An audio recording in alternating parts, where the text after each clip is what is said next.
Em nome do Pai, e do Filho e do Espírito Santo. Amém. Queridos irmãos e irmãs em Cristo, escutemos o Santo Evangelho desta quinta-feira do tempo do Natal, da semana depois da Epifania de Nosso Senhor. O Evangelho é tirado do capítulo 4 de São Lucas, versículos de 14 a 22.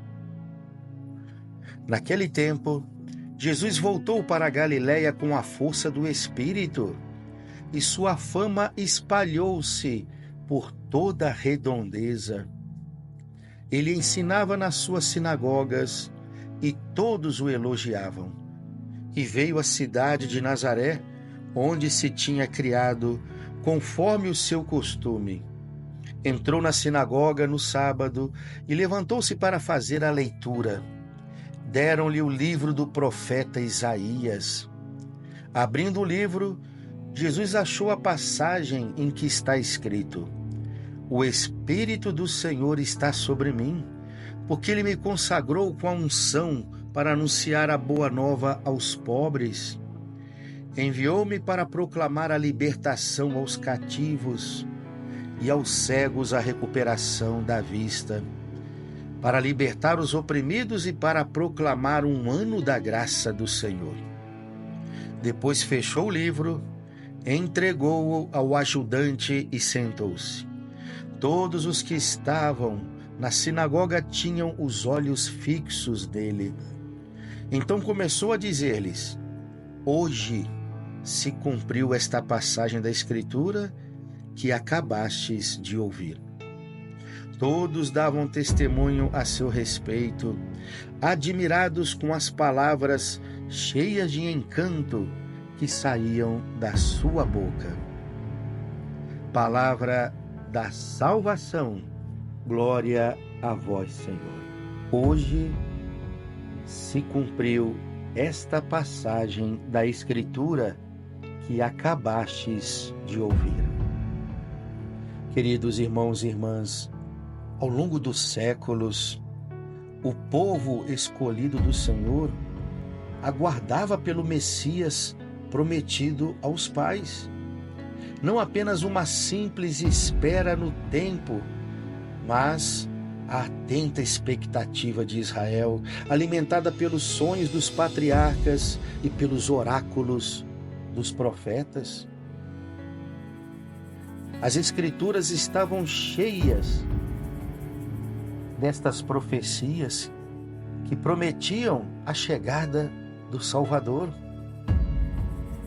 A profecia de Isaías do capítulo 61, versículos de 1 adiante, dizia: Ele será cheio do Espírito de Deus e anunciará a boa nova aos pobres de Yahvé, proclamando a libertação aos cativos e um ano da graça do Senhor. Foi exatamente esta profecia, promessa de um ano de graça, isto é, de misericórdia e perdão, que Jesus leu e atualizou na sinagoga de Nazaré, depois de procurá-la demoradamente, desenrolando o pergaminho de Isaías até um dos seus últimos capítulos. Esses pergaminhos feitos de couro chegavam a ter até mesmo 5 metros ou mais de comprimento. Imagine o tempo que Jesus gastou depois que ele leu aquela profecia. E num grande silêncio de alguns minutos, ele foi enrolando novamente aquele pergaminho. Vai dizer São Lucas que naquele momento, após a leitura, todos estavam com os olhos fixos nele. Até que Jesus pronunciou aquelas palavras, que era a realização do maior sonho de todo israelita a respeito da vinda do Messias. Hoje se cumpriu esta passagem da Escritura que acabastes de ouvir. Era como se Jesus estivesse dizendo para aquela assembleia ali presente, né? Eu sou o Messias do qual o profeta está falando. Em mim se cumpre todas as escrituras e promessas do Antigo Testamento. No entanto, se Jesus é o pleno cumprimento das promessas do Pai na primeira aliança, porém, aquele ditado que o próprio Cristo disse quando foi desprezado na sua própria pátria vai se tornar tão conhecido. Nenhum profeta é bem recebido em sua própria terra. Também Jesus de Nazaré será rejeitado por seus conterrâneos, reduzido à conhecida figura do filho do carpinteiro, nada mais do que isso. Então, quem era Jesus para falar que nele se cumpria as Escrituras, que nele se cumpria as promessas do Antigo Testamento que falavam a respeito da vinda do Messias? Ao seu anúncio, em vez de lágrimas de alegria, seus ouvintes babam de raiva.